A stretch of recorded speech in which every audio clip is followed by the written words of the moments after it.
Lieutenant Sarah Chen sat in the corner of the mess hall, her tray of synthetic protein and reconstituted vegetables untouched, as she stared at the holographic display of her tablet. Around her, the other cadets laughed and boasted about their latest combat simulations, their voices echoing off the metallic walls of the Terran Defense Academy station orbiting Mars. "Look at little Chen over there," sneered Marcus Torres, a hulking cadet from the Luna colonies. "Still playing with her numbers instead of joining the real warriors for conversation?" His friends chuckled, their attention briefly shifting to Sarah before dismissing her entirely. Sarah didn't look up. She had grown accustomed to their mockery over the past 3 years at the academy. While other cadets spent their free time in recreational combat training or social gatherings, she preferred the quiet company of tactical manuals, historical battle analyses, and mathematical probability models. Her instructors called her brilliant but antisocial. Her classmates simply called her weird. The hologram displayed the Battle of Proxima Centauri, where human forces had barely held their ground against the Catherian swarm ships 2 decades ago. Sarah traced her finger along the tactical movements, mentally calculating alternative strategies that might have reduced casualties by 30%. She had run similar analyses on every major human conflict since first contact with hostile alien species. "Chen," barked Instructor Valdez as he entered the mess hall. "Report to Commander Harrison's office immediately." Sarah gathered her tablet and stood, ignoring the whispered comments from nearby tables. As she walked through the corridors of the academy, she wondered what infraction she might have committed. Her grades were perfect, her physical training adequate, and she had never been late for any assignment. Commander Harrison's office overlooked the rust-colored surface of Mars through a massive viewport. The commander, a grizzled veteran with cybernetic replacements for his left arm and right eye, gestured for Sarah to sit without looking up from his own holographic displays. "Cadet Chen," he began, finally meeting her gaze. "Your tactical analysis professors have brought something to my attention.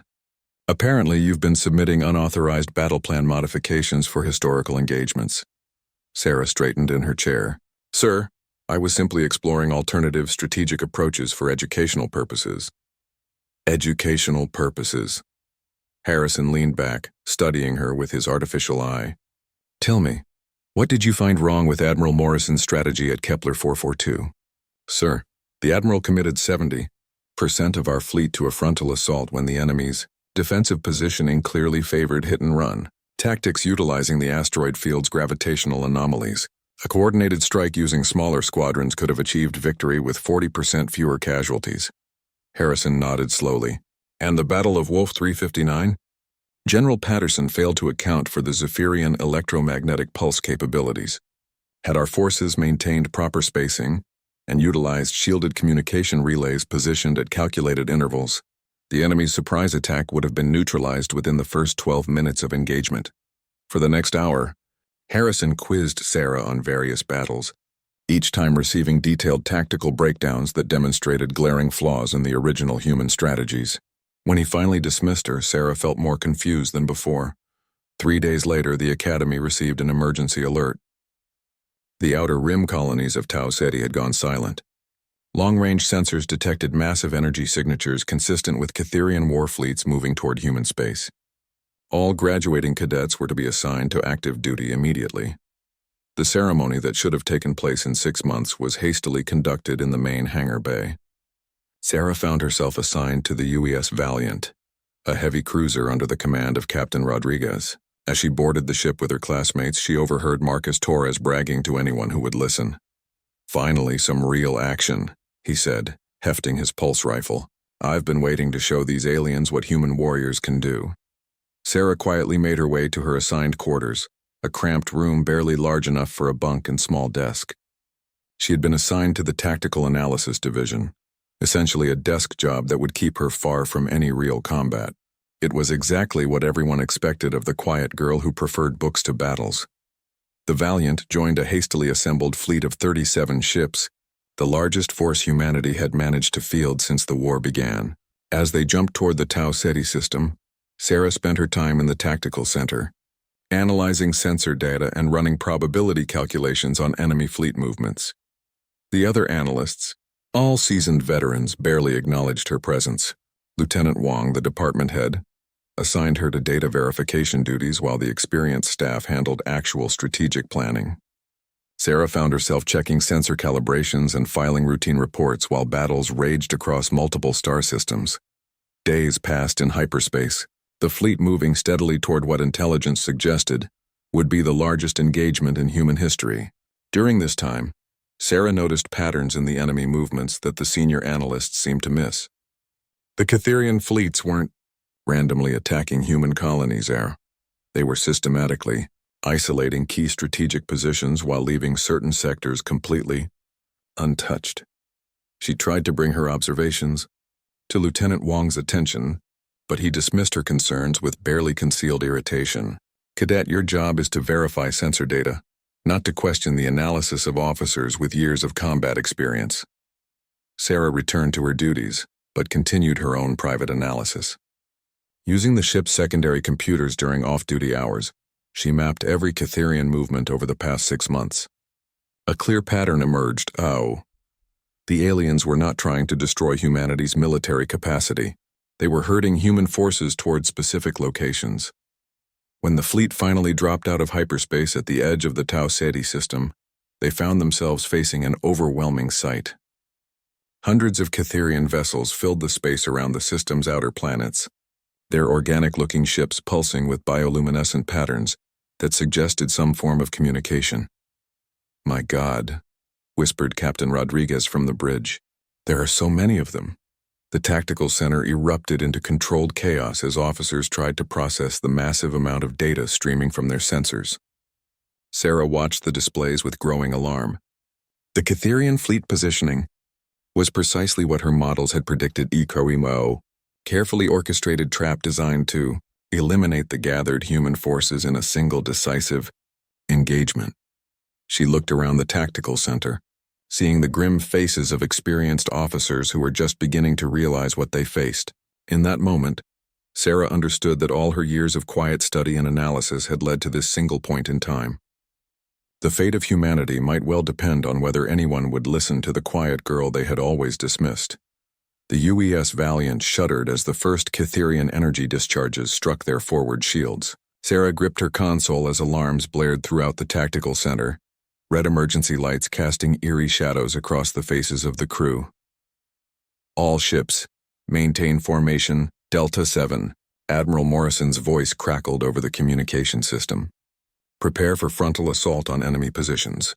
Sarah's heart sank as she watched the tactical display. The Admiral was making exactly the same mistake that had cost thousands of lives at Kepler 442. The Catherian forces had positioned themselves in a perfect defensive formation, using the gravity wells of Tau Ceti's outer planets to create killing fields that would devastate any direct attack. "Lieutenant Wong," Sarah called out, her voice barely audible over the chaos. "Sir, the enemy positioning suggests—" "Not now, Cadet," Wong snapped, frantically inputting data from incoming sensor reports. "Can't you see we're under attack?" Another massive impact rocked the ship, and Sarah saw on her secondary display that the UES Jakarta had already lost its primary shields. The human fleet was advancing in tight formation. Exactly as the Catherians had anticipated, it was a slaughter waiting to happen. Sarah looked around the tactical center one more time, then made a decision that would change everything. She activated her console's priority communication channel and began broadcasting directly to all ships in the fleet. "All vessels, this is Tactical Analysis Station 7 aboard the Valiant. Recommend immediate dispersal to attack pattern Gamma 9 Alpha.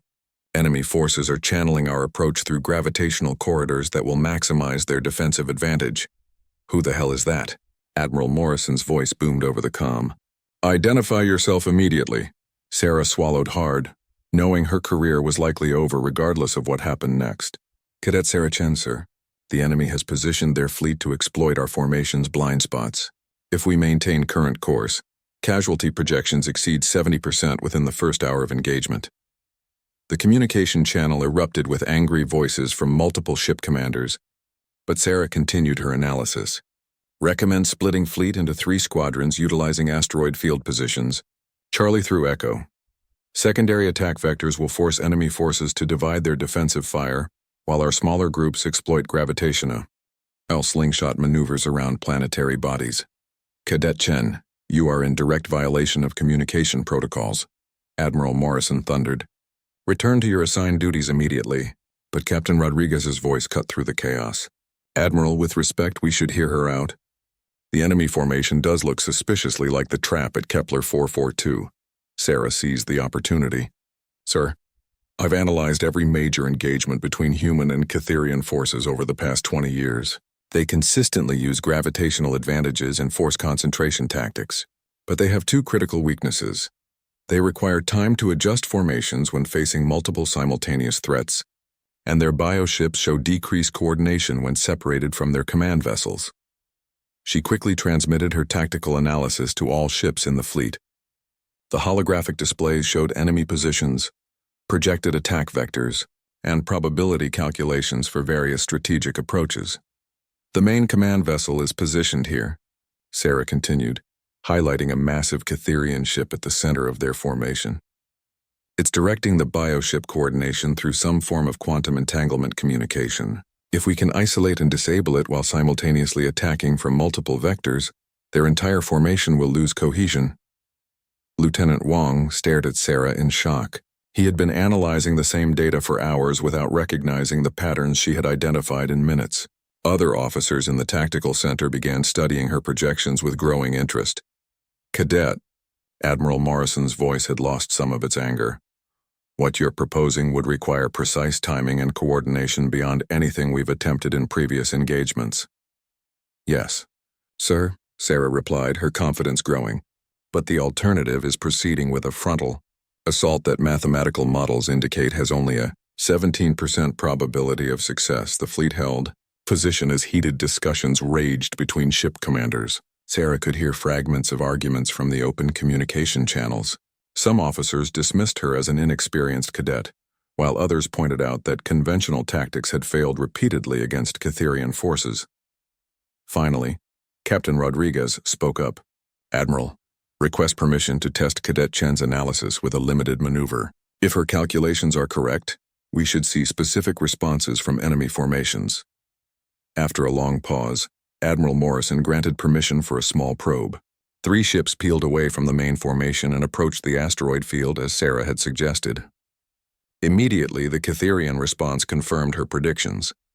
The enemy vessels began repositioning to counter the new threat. But their movements were sluggish and uncoordinated compared to their typical efficiency. Remarkable, whispered Commander Hayes from the UES Intrepid. Their formation is adapting exactly as the cadet predicted, but they're taking nearly twice as long to respond as usual. Sarah felt a mixture of vindication and terror as she realized the entire fleet was now depending on her analysis. She had spent years studying battles and running simulations, but this was the first time her theories would be tested with real lives at stake. All ships, Admiral Morrison's voice carried a new tone of respect. Prepare to implement Cadet Chen's battle plan. Squadron commanders coordinate with Tactical Station 7 for detailed positioning instructions. The next 30 minutes became a blur of rapid calculations and precise instructions. Sarah found herself directing the movements of 37 ships, each carrying hundreds of crew members. She guided them through the asteroid field, timing their approaches to exploit gravitational assists and minimize exposure to enemy fire. Marcus Torres and the other cadets who had mocked her were now manning gun turrets and fighter squadrons, their lives dependent on the quiet girl they had dismissed. As the first human ships reached their attack positions, Sarah realized that everything she had ever studied was converging on this single moment. The Catherian command vessel had begun to glow more brightly as it attempted to maintain coordination with its scattered forces. Sarah's analysis had been correct. HFY, separating the bioships from their central command, created exactly the vulnerability she had predicted. All squadrons, prepare for synchronized attack, Admiral Morrison commanded. Cadet Chen, confirm optimal strike timing. Sarah studied the tactical displays one final time, calculating the exact moment when gravitational forces and enemy positioning would create maximum advantage for human forces. The fate of the Tau Ceti colonies and possibly all of human space depended on her next words. Execute attack in 3, 2, 1, mark. Sarah's voice rang out across the fleet communication system with startling authority. 37 human ships moved as one, converging on their targets from multiple vectors while using gravitational slingshots to achieve unprecedented velocities. The Cytherian command vessel pulsed desperately, its bioluminescent patterns flashing in rapid sequences as it tried to coordinate its scattered forces. Sarah watched the tactical display with laser focus, making real-time adjustments as the battle unfolded. Squadron 3 had just heading 2 degrees starboard to avoid the gravitational shear from Tau Ceti 7's moon. Squadron 1, prepare for emergency burn in 15 seconds to maintain synchronization.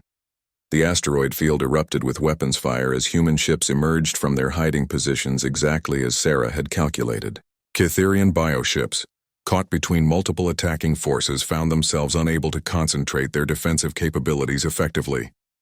Direct hit on the command vessel, reported Commander Hayes. Its coordination patterns are destabilizing. But Sarah had already spotted the next critical development.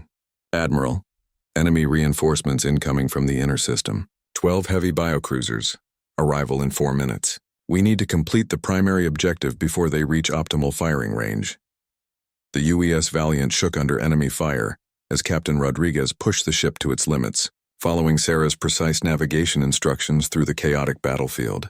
Around them, other human vessels danced through space with an elegance that surprised even their own crews. How is she doing this?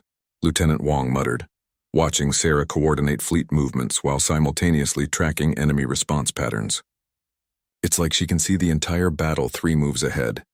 Sarah's fingers flew across her console, calculating trajectory modifications and timing adjustments with inhuman precision. 20 years of studying military history and tactical theory had prepared her for this moment. But even she was amazed at how naturally the complex calculations flowed through her mind. Squadron 2, initiate attack run on the command vessel's primary neural cluster. Squadron 4, provide covering fire and prepare to intercept incoming reinforcements. Her voice remained calm despite the chaos surrounding them. Marcus Torres, manning a gun turret on the UES Marathon, found himself following movement patterns that seemed impossible. His ship twisted through asteroid fields and enemy fire with precision that should have been suicidal, yet somehow they remained unharmed. "Chen's got us flying like we're dancing," he radioed to his wingman. "I take back every stupid thing I ever said about her." The Cytherian command vessel suddenly flared with brilliant light as its neural pathways overloaded from the coordinated human assault. Throughout the enemy formation, bioships began moving erratically as their central coordination collapsed. "Now," Sarah commanded, "all squadrons focus fire on enemy vessels designated Alpha through Gamma. They're operating on autonomous mode and vulnerable to concentrated attacks." The human fleet pressed their advantage, systematically destroying isolated Cytherian vessels, while avoiding the few groups that still maintained some level of coordination. Sarah's battle plan was working better than even her most optimistic projections had suggested. But the incoming reinforcements posed a new challenge. These fresh Cytherian ships were approaching in a different formation, one that Sarah recognized from her studies of the Battle of Vega Prime. "Admiral, the incoming vessels are using a dispersed attack pattern. They've learned from observing our current engagement." Sarah's mind raced through possible countermeasures. Recommend transition to defensive formation Omega-7 while maintaining pressure on remaining primary fleet elements. "Cadet, that formation was never tested in combat conditions," Admiral Morrison protested. "The theoretical risk factors are..." "Sir, with respect, staying with conventional tactics against an adaptive enemy guarantees defeat." Sarah's voice carried new confidence. "The reinforcing fleet will arrive in optimal attack position in 90 seconds. We need to complete our transition in 60 seconds or face engagement on 2 fronts with insufficient cover." Captain Rodriguez made the decision for the entire fleet. "All ships implement formation Omega-7 immediately. Follow Tactical Station 7's coordinates exactly." The human fleet transformed its positioning with remarkable speed, ships moving through complex 3-dimensional maneuvers that created interlocking fields of fire while maintaining mobility. Sarah had designed the formation based on historical naval tactics adapted for space combat, using mathematical principles that maximized defensive coverage while preserving offensive capability. When the Cytherian reinforcements arrived, they found human forces positioned in ways that defied their tactical expectations. Every approach vector was covered by overlapping fire from multiple ships, while gaps in the formation provided clear escape routes that could be quickly closed if needed. "Incredible," breathed Commander Hayes, as his ship effortlessly slipped into its assigned position. "It's like the entire fleet is operating as a single organism." Sarah felt a strange sense of calm as she watched her theoretical calculations play out in real combat.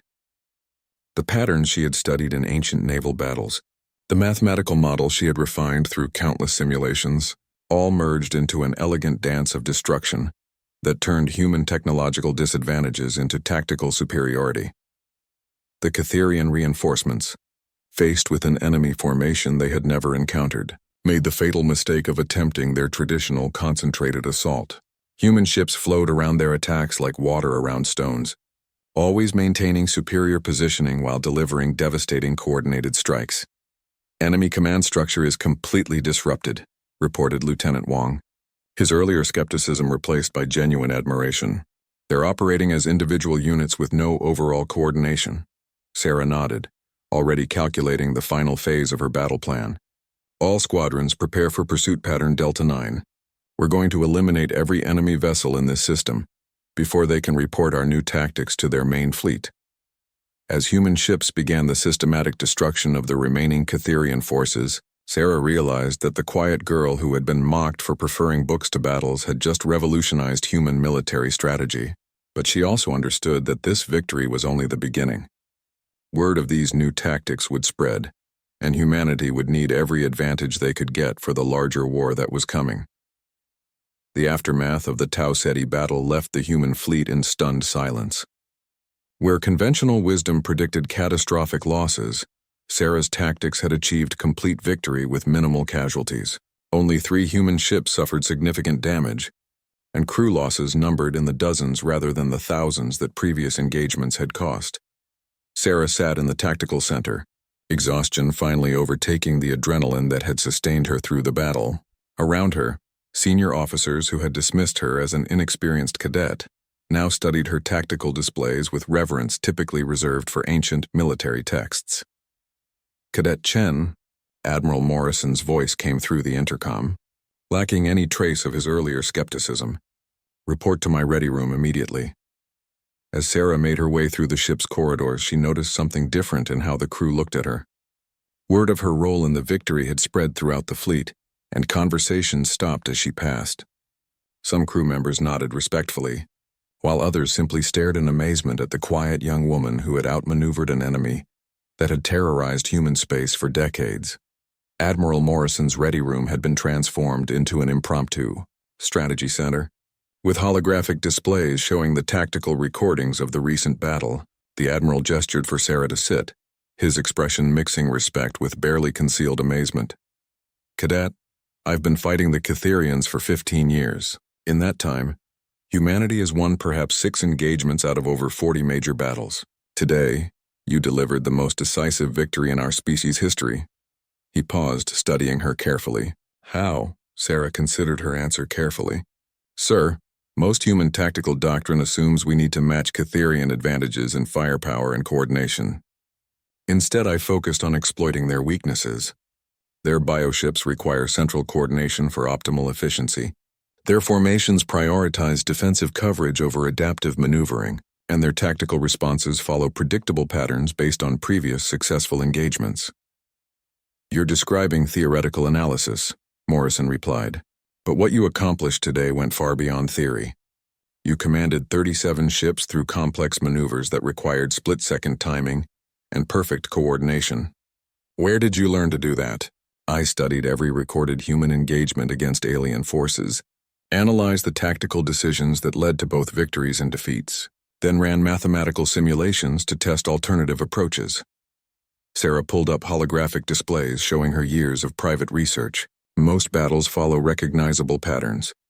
The key is identifying which pattern the enemy expects you to use, then implementing something they haven't encountered before." Admiral Morrison spent the next hour reviewing Sarah's analyses of historical battles, his amazement growing with each revelation. She had identified tactical flaws in engagements that military historians considered masterful victories, and found exploitable patterns in enemy behavior that experienced officers had never noticed. "Cadet, I'm recommending your immediate promotion to lieutenant and assignment as Fleet Tactical Coordinator. Morrison's decision was unprecedented, RWRO. No cadet had ever been promoted directly to such a position. We're facing the largest alien offensive in human history, and conventional tactics have proven inadequate. Humanity needs leaders who can think beyond traditional approaches. Over the following weeks, as the fleet moved through human space to reinforce other embattled sectors, Sarah found herself thrust into a position she had never imagined. Her tactical innovation spread through the human military like wildfire, with commanders desperate for new strategies to counter the escalating alien threat.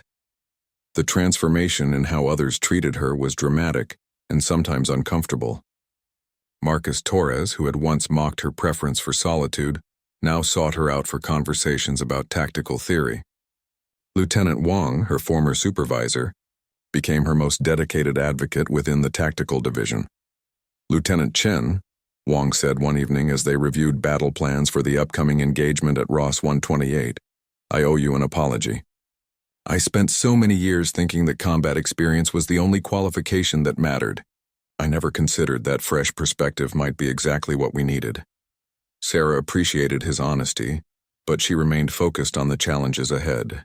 Intelligence reports indicated that the Catherians were adapting to her tactics faster than expected. The enemy had begun implementing new formations and response patterns that suggested they were learning from their defeats.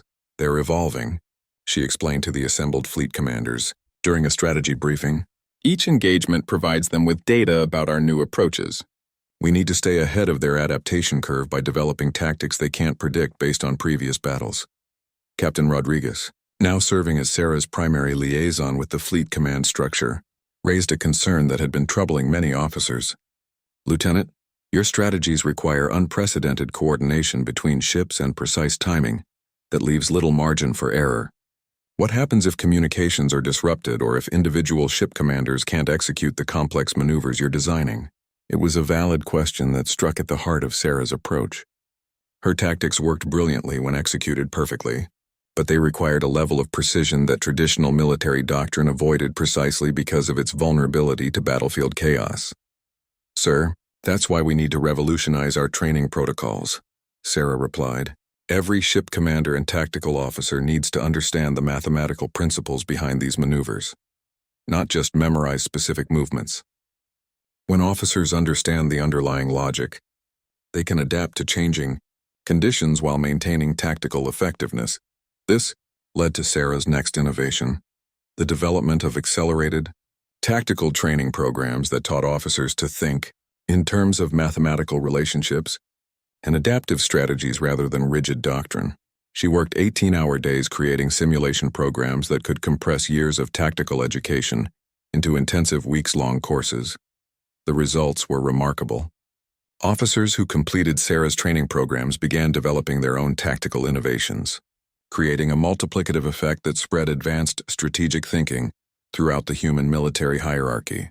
For the first time since the war began, human forces were taking the initiative rather than simply responding to alien attacks. But success brought new challenges. Reports reached the fleet that Sarah's name was being spoken with reverence on human colonies throughout the Outer Rim. Some called her the Angel of Tau, Seti, while others referred to her as the Quiet Storm. The shy cadet who had preferred books to social interaction now found herself becoming a symbol of human resilience and ingenuity. "Lieutenant," Admiral Morrison informed her during one of their regular strategy sessions, "High Command wants you to address the Colonial Defense Council next month. Your tactical innovations are being implemented fleet-wide, and political leaders want to hear directly from the architect of our new military doctrine." Sarah felt a familiar knot of anxiety in her stomach. Public speaking had always terrified her, and the thought of addressing representatives from across human space seemed overwhelming. Yet she understood that her role had evolved beyond simple tactical analysis. She had become the face of humanity's military resurgence, whether she wanted that responsibility or not. As the fleet approached the Ross 128 system for what intelligence predicted would be another major engagement, Sarah realized that her quiet life of study and analysis had ended forever. The battlefield had indeed spoken her name, and now the entire galaxy would be watching to see what the quiet girl could accomplish next. The Ross 128 system presented Sarah with her greatest tactical challenge yet. Long-range sensors detected not just Catherian forces, but ships from 3 different alien species working in coordinated formations. The enemy had formed what intelligence analysts called the Convergence Armée, an unprecedented alliance of species that had never cooperated before. Lieutenant Chen, Admiral Morrison's voice carried the weight of desperation as he studied the tactical displays. We're facing approximately 230 enemy vessels from 3 distinct technological paradigms. The Catherians, the silicon-based Vex Collective, and something we've never encountered before. Sarah examined the sensor data with growing concern.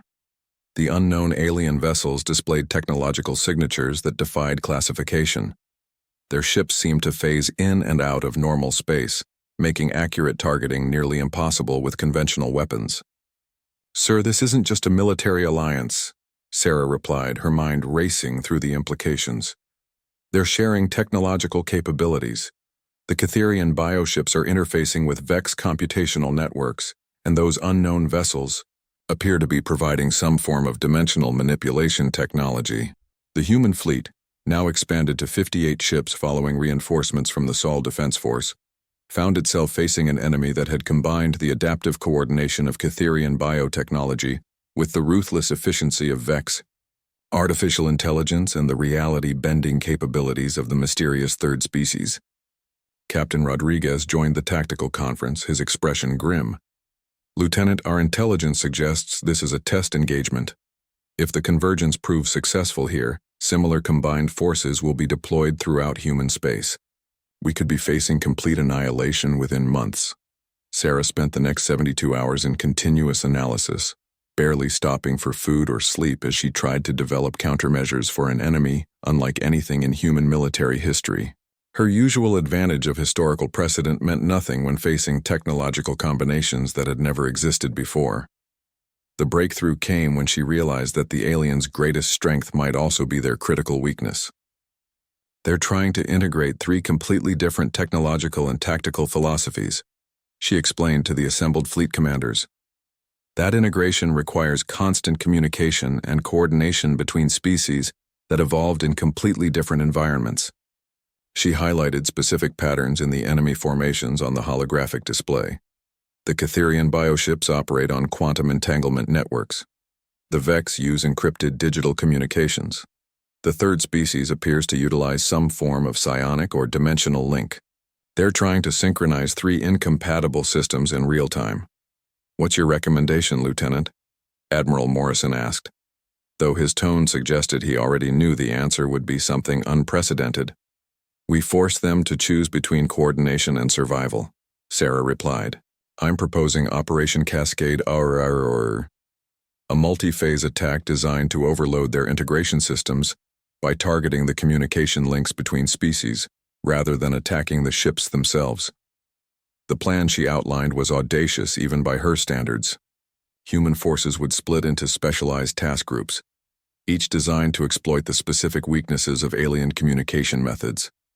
Electromagnetic pulse weapons would disrupt Vex networks. Quantum interference generators would destabilize. Catherian entanglement links and experimental phase shift torpedoes would target whatever system the unknown species used for coordination. "Lieutenant," Commander Hayes expressed the concern that several officers shared, "you're asking us to use experimental weapons and untested tactics against an enemy force that outnumbers us 4-1. If any phase of this operation fails, we won't have the flexibility to adapt like we did at Tau Ceti." Sarah nodded, understanding their reservations. "Sir, conventional tactics give us approximately a 3% chance of survival against this combined force. Operation Cascade increases our odds to roughly 30%, but it requires perfect execution and precise timing across all 3 phases." The debate that followed was intense but brief. With enemy forces already beginning their approach toward the human colonies of Ross 128, there was no time for extended deliberation. Admiral Morrison made the decision that would either save humanity or ensure its destruction. "All fleet commanders implement Operation Cascade. Lieutenant Chen will coordinate all phases from the UES Valiant's Tactical Center. What followed was the most complex military operation in human history. Sarah found herself simultaneously directing 58 ships while coordinating the deployment of experimental weapons that existed only in theoretical form until weeks earlier.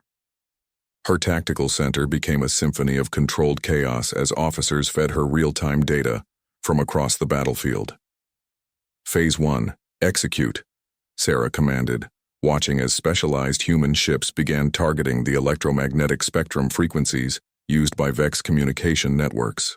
The effect was immediate. While Vex vessels began moving with less precision as their coordination deteriorated. Phase 2, implement quantum disruption field, she continued, authorizing the activation of devices that stretched human understanding of physics to its limits. The Catherian bioships suddenly began displaying erratic bioluminescent patterns as their quantum entanglement networks experienced interference. But the third phase proved more challenging than anticipated. The unknown alien vessels seemed to adapt to each weapon system humans deployed, their dimensional phasing abilities allowing them to avoid conventional attacks entirely. Lieutenant, the phase shift torpedoes are having minimal effect, reported Commander Hayes. Enemy vessels are somehow predicting our targeting solutions. Sarah studied the tactical displays, her mind working through possibilities at superhuman speed. Then she noticed something that made her smile for the first time in days. They're not predicting our attacks they're accessing our targeting computers through dimensional space. They're reading our tactical data in real time. The solution was elegant in its simplicity. All ships, switch to manual targeting systems. Disable all automated guidance and rely on human intuition for weapon deployment. The change was immediate and dramatic. Human gunners, freed from computer-assisted targeting, began hitting the phasing alien vessels with devastating accuracy. The enemy's ability to read human technology became useless when humans abandoned technology in favor of instinct and training. Impossible, Admiral Morrison whispered as he watched the tactical display. Our hit rates are actually improving without computer assistance. Sir, computers are predictable, Sarah explained while coordinating the final phase of the attack. Human intuition isn't. These aliens can interface with our technology, but they can't read human minds. As the last enemy vessel was destroyed, Sarah realized that Operation Cascade had accomplished something beyond military victory. Humanity had discovered that their greatest advantage wasn't technological superiority or numerical strength, it was the unpredictable creativity that emerged when human intuition was freed from the constraints of systematic thinking. The quiet girl who had once been mocked for preferring theory to practice had learned that the most powerful weapon in any conflict was the human capacity to think beyond the boundaries of logic itself. News of the victory at Ross 128 spread through human space like wildfire, but the reaction was unlike anything Sarah had anticipated. The destruction of the Convergence fleet had sent shockwaves throughout the alien alliance, causing their coordinated offensive to collapse as different species began questioning their commitment to the joint war effort. Sarah found herself summoned to Earth for the first time since joining the military academy. The journey to humanity's homeworld aboard the flagship UES Sovereign gave her time to reflect on how dramatically her life had changed. The shy cadet who had once eaten alone in mess halls was now traveling with a full honor guard to address the combined Colonial Congress. Lieutenant Chen, Admiral Morrison informed her during the journey, intelligence reports indicate that your name is being spoken on alien worlds as well as human ones. The Catherians have apparently designated you as their primary strategic threat, offering substantial rewards for information about your location and methods. Sarah felt a chill at this news. Sir, that suggests they view my tactical innovations as a greater threat than our improved technology or increased fleet strength. Exactly. You've changed the fundamental nature of human warfare. Before your interventions, we were fighting a reactive conflict era, responding to alien attacks with defensive strategies. Now we're setting the terms of engagement and forcing our enemies to adapt to us. The change in human military doctrine had indeed been revolutionary. Sarah's emphasis on adaptive thinking over rigid protocols had created a new generation of tactical officers who could innovate in real time during combat situations. Human forces were achieving victory ratios that would have seemed impossible just months earlier. But success had brought unexpected challenges. As their ship approached Earth orbit, Sarah received troubling reports from multiple sectors.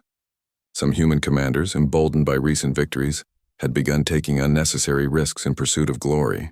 Others had misapplied her tactical principles, leading to devastating defeats when complex maneuvers were attempted without proper preparation.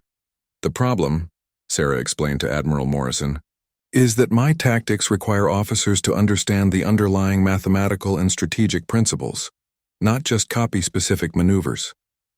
Some commanders are treating adaptive strategy like a cookbook recipe instead of a thinking process. This concern weighed heavily on Sarah's mind as she prepared for her address to the Colonial Congress. The Grand Assembly Hall on Earth contained representatives from every human world, space station and colonial outpost. As she stood at the podium, looking out at hundreds of faces from across human civilization, Sarah felt the familiar anxiety that had plagued her since childhood. But when she began speaking about humanity's strategic evolution, her nervousness faded. Honored representatives, we stand at a turning point in human history. For the first time since we encountered hostile alien civilizations, we have seized the initiative in our own defense. This achievement didn't result from superior technology or larger fleets around. It came from our willingness to think differently about the nature of conflict itself. She displayed holographic analyses showing the mathematical principles behind adaptive tactics, explaining how human creativity could be systematically applied to overcome seemingly impossible odds. Her presentation emphasized that victory came not from any individual brilliance, but from humanity's collective ability to innovate under pressure. The aliens we face possess advantages in technology, numbers, and individual capabilities that should guarantee their victory, Sarah continued. But they share a common weakness, they approach warfare as a systematic process with predictable outcomes. Humans succeed because we're willing to abandon systematic thinking when intuition suggests a better approach. The response was overwhelming. Representatives rose in sustained applause, and several colonial governors requested immediate implementation of Sarah's training programs throughout their defense forces. But Sarah noticed something troubling in some of the questions that followed her presentation. Lieutenant Chen asked Representative Martinez from the Centauri colonies, "Given your remarkable success, shouldn't human forces adopt an offensive strategy? Why not carry the fight directly to alien homeworlds?" Sarah had been expecting this question and dreading her answer.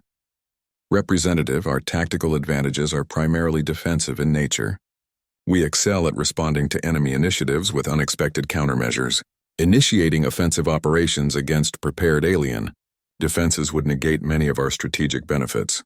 But she could see in their faces that many representatives had already decided that humanity should transition from defensive victories to aggressive expansion. The success at Tau Ceti and Ross 128 had created a dangerous overconfidence that threatened to undo everything she had accomplished. After the formal presentation, Sarah met privately with senior military leadership to discuss her concerns.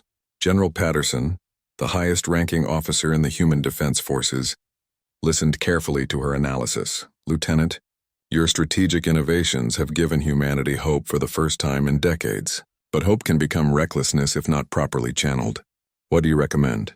"Sir, we need to establish training academies specifically designed to teach adaptive tactical thinking. Officers need to understand that each engagement requires fresh analysis rather than repetition of previous successes. And we must resist the temptation to launch premature offensive operations before we fully understand the long-term implications of our new capabilities." Over the following months, Sarah found herself caught between her role as a tactical innovator and her growing responsibilities as a symbol of human military resurgence. She established the Strategic Innovation Institute on Luna, where promising officers learned to apply mathematical analysis and creative thinking to combat situations. The Institute's graduates began distinguishing themselves in engagements throughout human space, but Sarah noticed concerning trends in battle reports. Some commanders were achieving spectacular victories through tactics that violated basic strategic principles, while others suffered defeats when they attempted maneuvers beyond their capabilities. "We're creating a generation of tactical geniuses in strategic disasters," she confided to Captain Rodriguez. During one of their regular conferences, Officers are learning to innovate tactically without understanding strategic consequences. The culmination of these concerns came when Sarah received emergency orders to respond to a crisis in the Vega system. Commander Torres, her former academy classmate who had once mocked her preference for theoretical study, had achieved a series of impressive victories using adaptive tactics.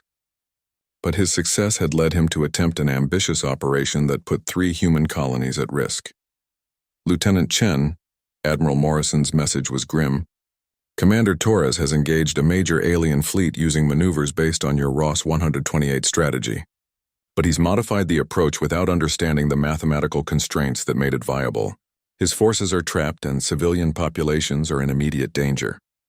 As Sarah's ship jumped toward the Vega system, she realized that her greatest challenge wasn't defeating alien enemies it was ensuring that human commanders understood the difference between tactical innovation and tactical recklessness.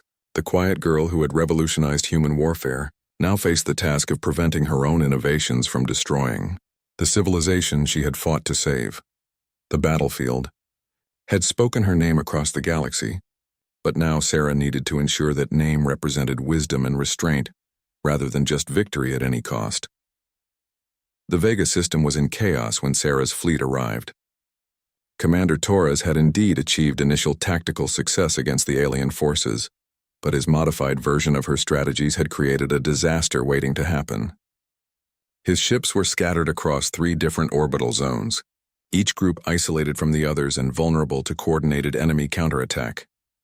Lieutenant Chen, Torres's voice crackled over the communication system, relief evident despite the static.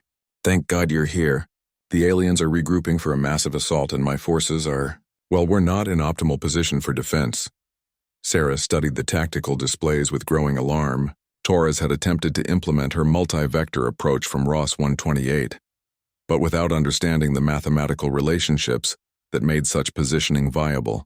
His ships were positioned to provide maximum offensive coverage, while leaving critical defensive gaps that any competent enemy commander would exploit. "Marcus," she replied, using his first name deliberately to cut through military formality. "I need you to trust me completely. What I'm about to ask will go against every instinct you have as a combat commander." Over the next 20 minutes, Sarah orchestrated the most complex rescue operation of her career. She had to simultaneously extract Torres's scattered forces while engaging the regrouping alien fleet, all while protecting the civilian populations on 3 Vega colonies that had been evacuated to underground shelters. But the real challenge wasn't tactical, it was psychological. Torres and his officers had become overconfident from recent victories, and convincing them to follow what appeared to be retreat maneuvers required Sarah to overcome their wounded pride, as well as military logic.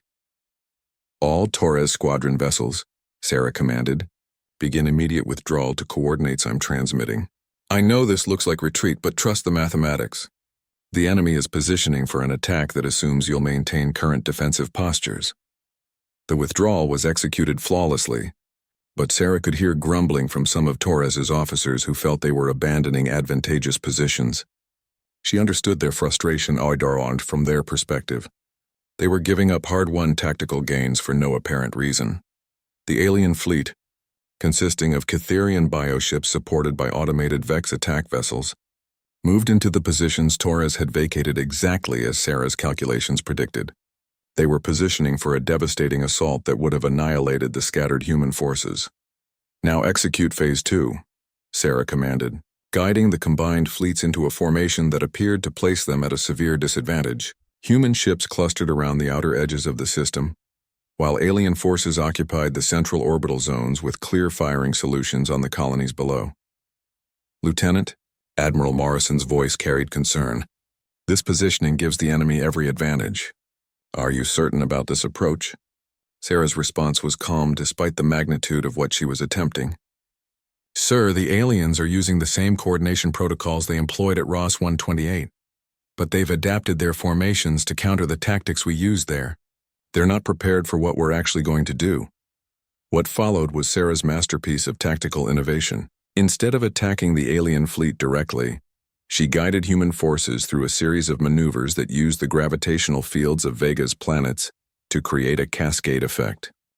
Each human ship's movement subtly altered the orbital mechanics of nearby space debris and abandoned station components. The result was a carefully orchestrated chain reaction that turned the system's asteroid belt into a weapon. Massive chunks of space rock, accelerated by precise gravitational interactions, began striking alien vessels with devastating effect.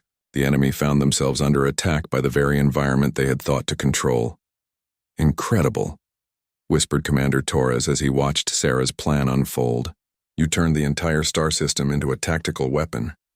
But Sarah was already focused on the larger implications of this engagement.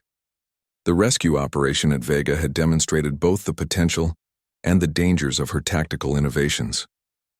Torres's near disaster proved that her methods required not just technical understanding, but wisdom about when and how to apply them. "Admiral," she said to Morrison after the last alien vessel had been destroyed, "I request permission to revise our tactical training protocols. We're teaching officers to innovate without teaching them to recognize the limits of innovation." The months that followed saw Sarah's greatest contribution to human military development. Not a new tactical doctrine, but a comprehensive educational philosophy that balanced creativity with judgment. Her Strategic Innovation Institute became a model for military academies throughout human space, emphasizing the development of what she called adaptive wisdom. Officers learned not just how to think creatively about tactical problems, but how to recognize when creative solutions were appropriate and when traditional approaches were more suitable. They studied the mathematics of warfare alongside the psychology of command, understanding that successful leadership required both analytical brilliance and emotional intelligence. The impact on human military effectiveness was profound. Casualty rates continued to decline while victory percentages increased. But more importantly, human commanders stopped making the catastrophic errors that had plagued earlier implementations of adaptive tactics. Sarah found herself appointed as the youngest admiral in human history, but she insisted on maintaining her teaching responsibilities at the Institute. She had learned that her greatest contribution wasn't winning individual battles, but creating a generation of officers who could think as clearly and adaptively as she did. Admiral Chen, one of her students, asked during a seminar on tactical philosophy, "How do you know when to follow established doctrine versus developing new approaches?" Sarah smiled, remembering her own struggles with that question during her cadet years. "The key is understanding that innovation and tradition aren't opposites. They're tools that serve different purposes. You innovate when circumstances require solutions that don't exist yet. You follow tradition when proven methods are adequate for current challenges. Wisdom lies in recognizing which situation you're facing." Years later, when historians analyze the turning point in humanity's conflict with alien civilizations, they would identify Sarah's tactical innovations as the critical factor in human survival. But Sarah herself knew that her greatest achievement wasn't any single battle or strategy. It was proving that quiet intelligence and careful study could be just as powerful as traditional military virtues. The girl who had once been mocked for preferring books to battles had become living proof that humanity's greatest strength lay not in physical prowess or technological advancement, but in the uniquely human ability to think beyond the boundaries of conventional wisdom. The battlefield had indeed spoken her name, but more importantly, it had amplified her voice to teach others that true strength came from understanding when to fight, how to fight, and when fighting was unnecessary. In the end, the quiet girl had taught an entire civilization that sometimes the most powerful weapon was simply the courage to think differently.